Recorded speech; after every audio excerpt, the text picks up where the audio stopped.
This podcast is brought to you by Conquer Cancer, the ASCO Foundation. Our mission is to accelerate breakthroughs in life-saving cancer research and empower people everywhere to conquer cancer. You can help by donating at conquer.org/podcast. Welcome to Your Stories, a podcast where we hear candid stories from people conquering cancer. I'm your host, Brenda Brody. Lillian Kreppel wears many hats: public communicator, philanthropist, marketing and PR wizard, extroverted lover of life. But in recent years, she added new roles to her repertoire: cancer survivor and patient advocate. Lillian launched the HPV Cancers Alliance after surviving anal cancer with an ambitious mission to help prevent and treat human papillomavirus, a cancer-causing infection. Today, she shares her story from navigating diagnosis and treatment to the importance of advocacy for people with HPV infection and related types of cancer. Lillian, welcome. Thank you so much. I'm really excited to be here. Thank you for, bringing me on. I have a lot to say, a lot to impart and help people. So thank you. Thank you. This is a very important topic, and it's a sensitive one. A lot of people don't want to share stories about topics such as HPV. So I am so grateful to you for being open and being such an advocate for others in this area. Can you walk us through when you found out you had it and what your experience was, how you found out, where you were? We'd love to hear your story. Absolutely. 5 years ago, I remember telling a friend, I feel like I have this hemorrhoid. It's not going away. Usually they go away. And then I actually saw blood in the toilet when I went to the bathroom, number 2. But, it wasn't a lot, but it was consistent. And I said, I really need to take a look at this. And I went to see my gynecologist. She gave me a pap, a vaginal pap, and she said I was fine. And then she did a rectal exam, which, by the way, all the GYNs should be doing a rectal exam. It's called a digital rectal exam. That's with their finger. And she said I was fine. And I said, I don't think so. And basically, I went to another doctor because I knew something was wrong. And he checked me with a scope called an anoscope. And when he was finished, he was my gastroenterologist. And when we were finished, he did not look at me. And I thought, uh-oh. And he said, tomorrow we have to get a sigmoidoscopy. And I said, well, what's that? And he said, it's like a colonoscopy, but it looks at the anal canal. So we had that. And then when we were finished and I woke up, he came over to me and he said to me, it's not the best news. And I thought to myself, what? My parents never had cancer. I have longevity in my family. And he said, you have a malignant tumor, cancer. And I said, well, we didn't get the biopsy back yet. How do you know? And he said, I know. And then he said, it's treatable. And that's what I heard. I heard treatable, and I took that and I went with it. I do want to say, though, that the cancer that I had, which was anal cancer, I'm 5 years out now, it is caused by the HPV virus, human papillomavirus. I did know that I had HPV because when I went to the gynecologist for my yearly paps, there were times that she would say, you have some irregular cells, abnormal cells, which means you have HPV. Sometimes they don't say it, but it is HPV if it's irregular or abnormal. And then you go back and you get a colposcopy, which is a further look.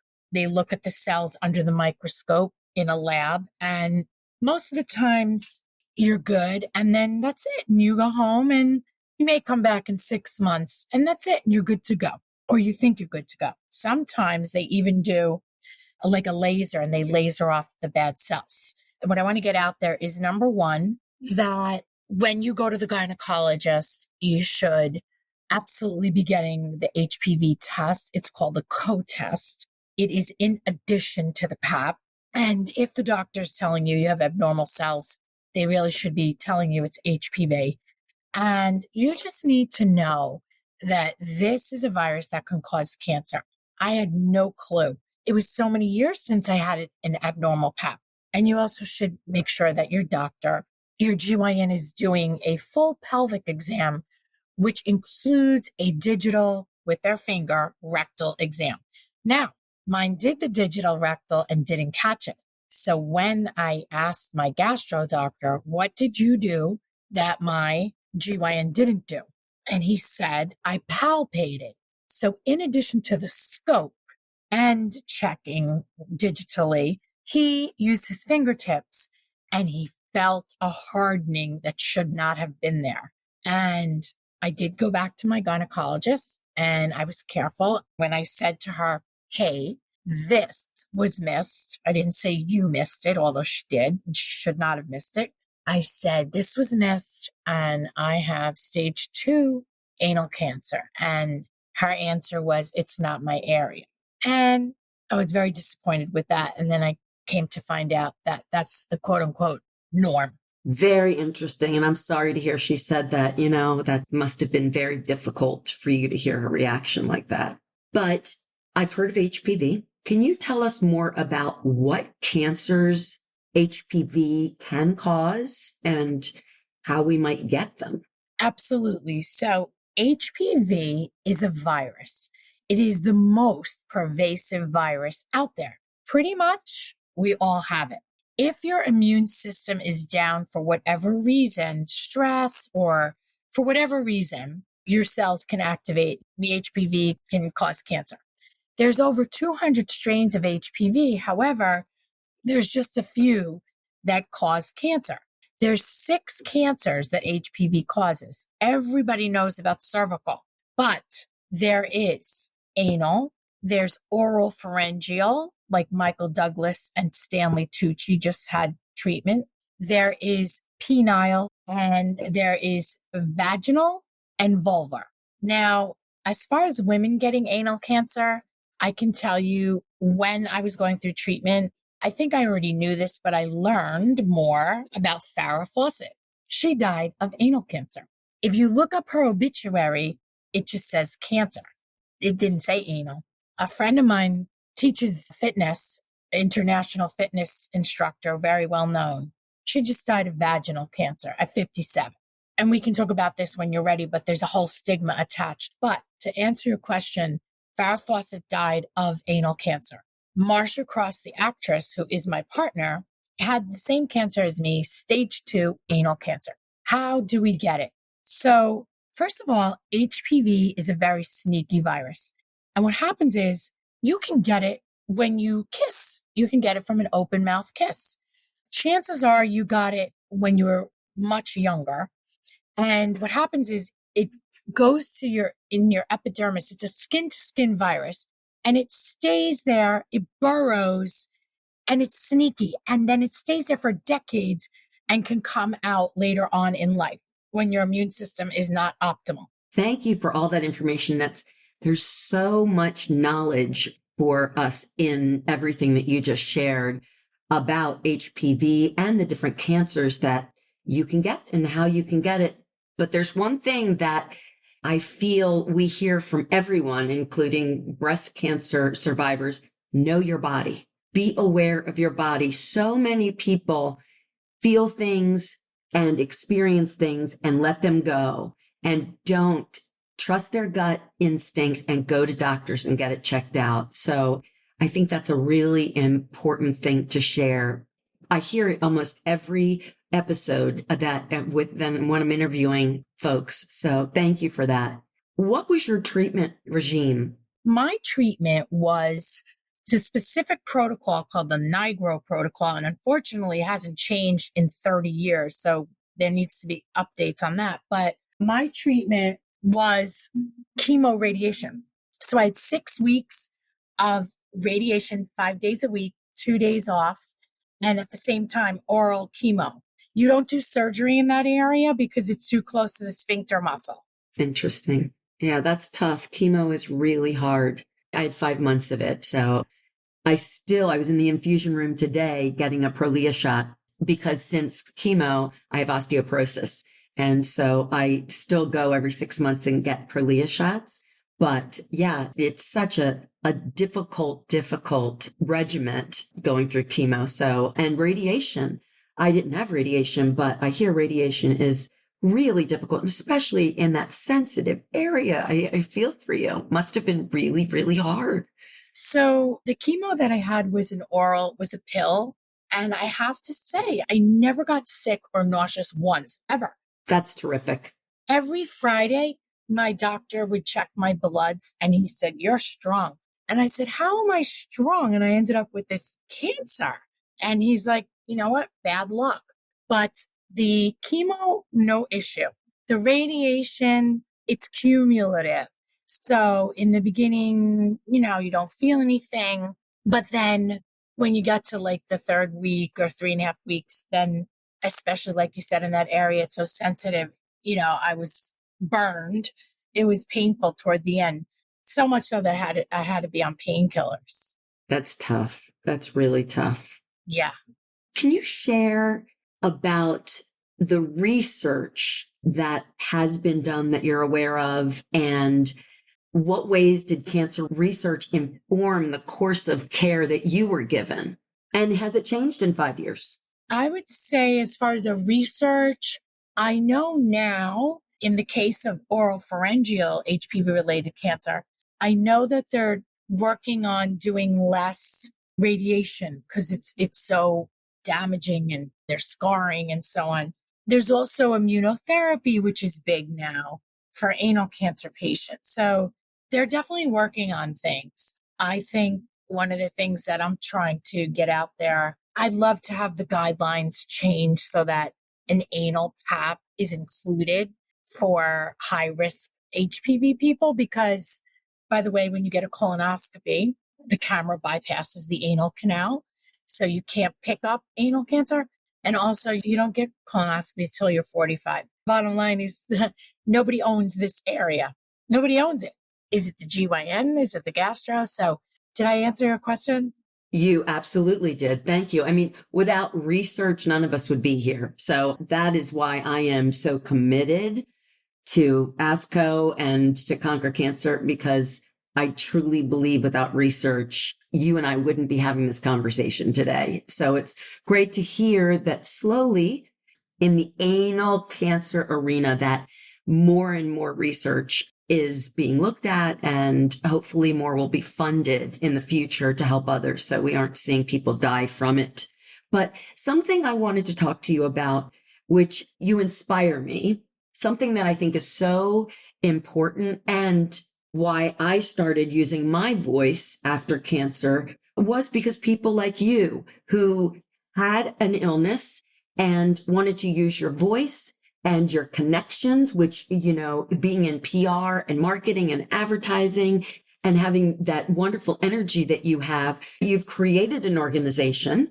And this is what I would love to talk about. And you're making a difference for others, and you're trying to impact others, educate, inform others, and to change the way the healthcare system is looking at anal cancer. And I thought it was really wonderful. I love the initiative that you all have at the HPV Cancers Alliance, your initiative to empower individuals with the knowledge they need to manage their own health. And I think that says so much for your organization. What made you be on this quest and this mission?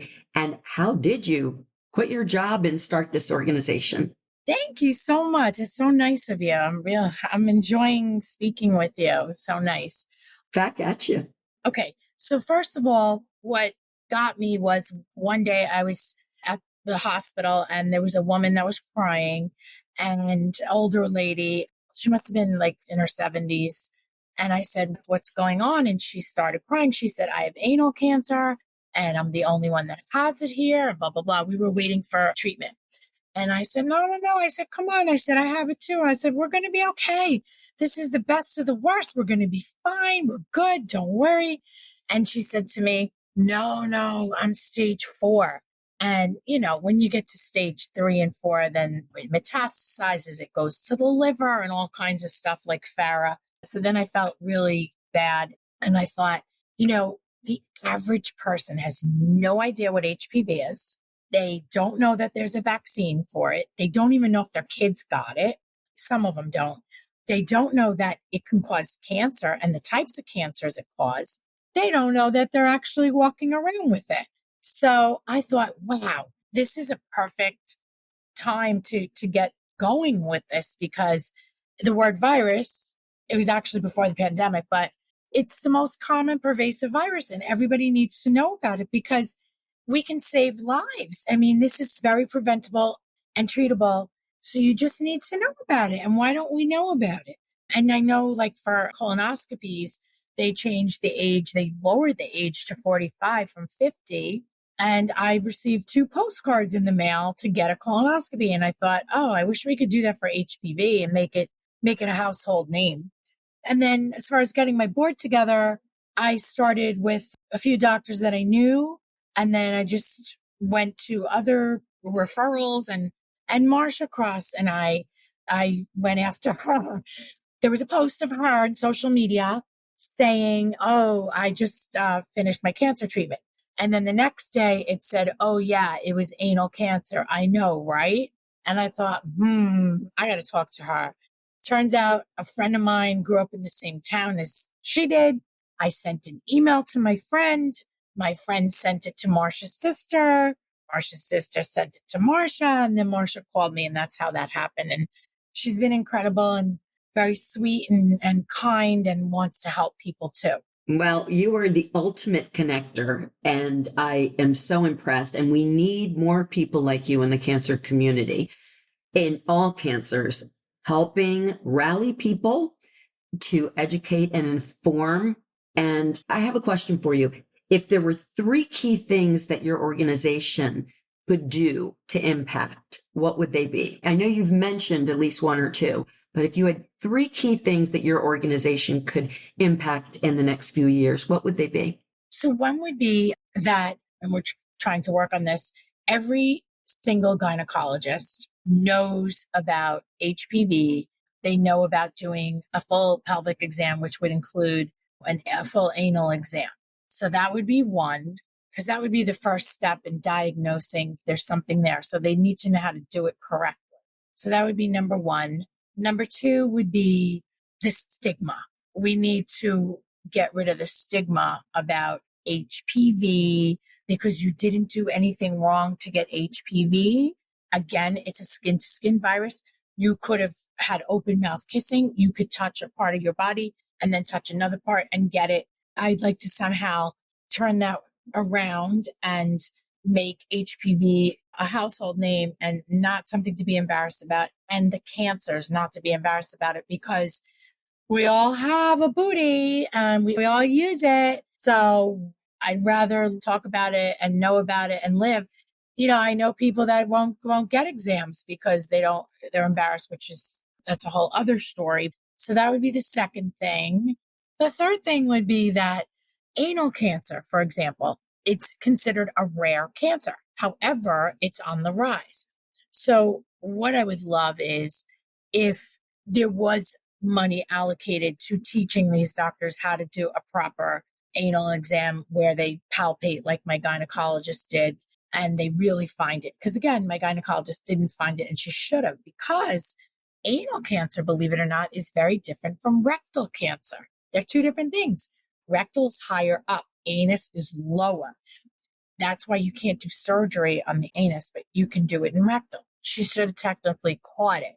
So it would be fantastic if they can get this education out there, the teaching of how to do these exams. And it is out there to a degree, to the medical interns and to the medical societies, and have insurance pay for these anal paps, because even though it's a rare cancer, it is on the rise. That sounds like a really important thing. I know that's probably an uphill battle with insurance, but it sounds like it's really important for many communities for insurance to pay for a pap smear. So I'm very excited and hopeful, because I can tell that you are going to accomplish many goals and quickly with your organization. Keep going, girl. I'm going.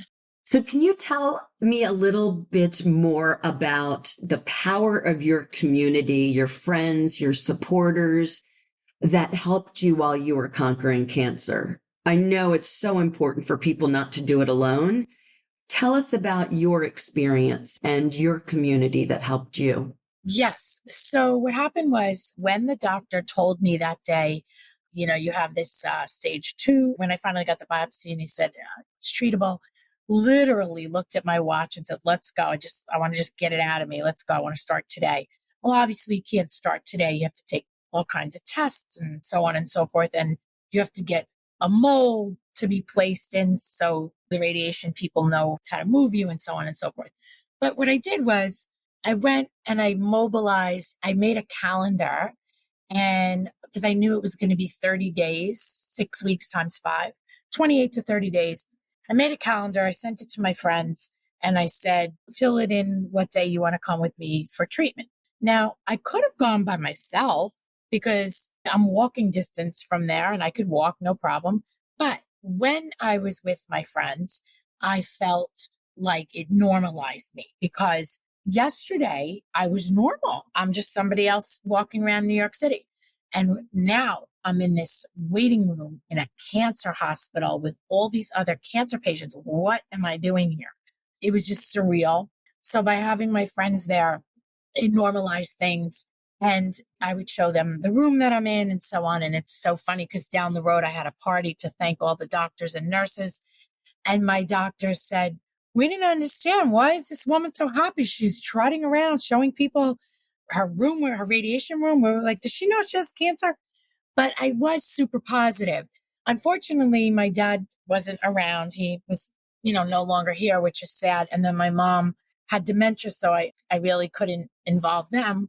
And siblings were in different places. So I leaned on my friends and they were fantastic. And it was great. I had one friend who literally came from East Hampton and Long Island with a wheelie full of Thanksgiving stuff, from the gravy to the sweet potatoes, because she wanted to make sure that I had Thanksgiving. So yeah, so it was good. I think it really boosted me up, and having positive attitude helps.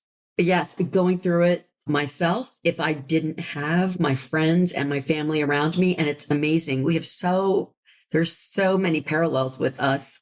My mom has dementia and had dementia when I was going through it as well, and my dad was gone. So I know exactly what you're talking about. And I have 2 siblings, but I also had this village of friends and we did the same thing. It's the power of, girlfriends. And I had a chemo buddy for each thing that really did help lift me up. So I understand exactly the power of friendship and what it can do to help you emotionally.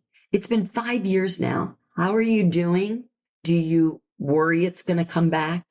How do you manage? Do you have PTSD? How are things going for you now? This is the way I treated it. And I talked to a lot of patients and stuff. I have to say this, being treated here in New York City, I had very, very good care. I'm not saying that you can't get good care anywhere else. But what I am saying is when you get treated in a very small town where you don't have access to good care and it's a rare cancer, it's not always going to turn out that great. In fact, sometimes I'm embarrassed when I'm talking to patients and they're telling me all the problems they were having. And I'm thinking to myself, no, that didn't happen to me. I'm 5 years out. And the way I treated this was, I just want to get rid of this thing. Like, I just want to get it out of me. Just get it out. It's 6 weeks. I'm getting rid of it. That's how I treated it. It didn't define me or anything. And I don't worry about getting it again. I don't worry about it. I just live each day. My doctor, my medical oncologist said, I'm going to be in the survivorship program now. I graduate, that she hasn't seen anyone who's 5 years out who gets another HPV related cancer. But today I went for an exam and they said they saw some abnormalities and they took some biopsies and they're going to check. But I'm not worried about it because I'll deal with it. That's terrific. It's all right. We'll figure it out. I have people calling me like, I have HPV. And I'm like, yeah, sometimes people who are married, their partner ends up being diagnosed with HPV or an HPV related cancer. And then there's like fighting and divorce and this. And it's like, oh my God, no, they already had it. And by the way, I want to say to you, when you said earlier about making a difference, this 75-year-old lady handwrote me a letter that she had an HPV related cancer. P.S. I was on the phone with her on a Zoom yesterday with her, and she told me that she had she had a tongue cancer, and she's from a very small town in Mississippi. She lives in a log cabin. And she said to me, my husband, my daughters, my family told me, don't tell anyone, don't say it. And she told me that she heard some of my webinars with Marsha. One of them was how to talk about an HPV related cancer. And she was inspired and she's not embarrassed anymore. She talks about it.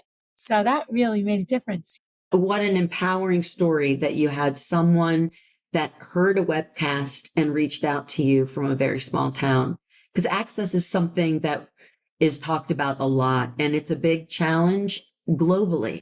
How do we get folks that don't have access, which just breaks my heart to think about all those living with cancer, recently diagnosed, and whether they can't afford it or they're in small regions of the globe and don't have access to good medical care. And I know that's something that we're seeing ASCO work on. We're seeing the bio and pharma companies are very focused, as well as government institutions and the World Health and everything. But we have a long way to go in that area of access. But being able to have opportunities like this to share your story, and for those folks who don't necessarily have access or wouldn't have thought to go to the doctor, when they have a sign, someone is going to hear this podcast, and you're going to make a difference. And that to me is what is so magical about this Your Stories podcast, is hearing stories of others and impacting others. So keep doing what you're doing.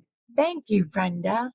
My daughter got the HPV vaccine, but I have some friends that just don't believe in vaccines. I mean, we're seeing this now with COVID. There's still a large portion of the globe that have not chose to get the COVID vaccine. What are you seeing with young people and HPV vaccination? I let people know about the vaccine. I actually got the vaccine at age when I was done with my treatment, which was, I was 53, I think, or 53. And I got it because I thought, oh, I'm single and maybe it will protect me against some strains that maybe I don't have. So I thought, let me get it. And I have a lot of people who are newly in a relationship in their 60s, 50s, 70s, and they ask me about it. There's no downside to getting the vaccine. I don't push it on anyone, but I can tell you this. If you're a parent and you have kids or a niece, nephew, honestly, it is a no-brainer. It is the only vaccine that prevents cancer. Now, I have patients who were anti-vaxxers, who were very devout Christians. The anti-vaxxer person I'm speaking of now has a jacket that she wears, and on the back it says, please get your kids the vaccine. You don't want to go through what I went through. She had anal cancer. The other person that is now stage 4, because her doctors messed up, she has a hashtag that says Christians get HPV too. So you know what? That's great. This prevents cancer. You don't want anyone going through cancer. And I wish we had the vaccine back then. I just learned something else really important. Those that have HPV still should get the vaccine because there are 200 strains and you can be protected from some of the other strains. Am I understanding that? Yes. And that's a great point. You know, it's fine to want to do things organically and so on and so forth. And I'm all for that. But you can't bury your head in the sand or look the other way. There's science on this vaccine. You can look up all the statistics from the CDC or the HPV Roundtable. I'm glad we're talking about this because I don't think enough people talk about HPV. And especially now that we know there's a vaccine that can help the next generations not go through what you went through and so many others that have had cancers related to HPV. So I thank you. I have learned so much today. I don't assume that I know everything about cancers such as HPV, but I really had no idea the numbers of cancers that HPV can cause, how you can get HPV, and then obviously the importance of the vaccine. Even if you have HPV, you should consider getting the vaccine. I think that's a great message. What does cancer research save lives mean to you? Cancer research save lives means it might seem slow to everyone, but behind the scenes, there's inroads and they're doing things. I remember when I was getting my blood taken at the hospital and I said, do you think there's ever going to be a cure? And the phlebotomist said, I've been at this hospital for 15 years and just in a few years there's been so many improvements. Cancer research is so important. And without the research, we wouldn't know we can lower the dosage of radiation for oropharyngeal. I think cancer research has gotten us to where we are now, where if it were even 5-10 years ago, if it were 10 years ago, nobody even spoke about anal cancer. If you Googled it, there was nothing. So research, development, information, it's so crucial. It's absolutely crucial. I couldn't agree more. To me, cancer research saves lives and it provides so much hope for those, especially those with metastatic. We're seeing so much in the area of cancer research and immunotherapy and just giving folks more time even for those that are terminal. I think we're both so grateful for it. My final question is, how are you conquering cancer? How am I conquering cancer? I didn't give into it. I was like, all right, this is a thing that I'm going to get rid of and I'm going to be done with it. And that's it. And I'm going to let everybody know. It's like you're getting a really awesome dress on sale. You want to tell your friends so that this cancer can be a thing of the past. I can tell you this, that in Australia, they're very, very ahead of us.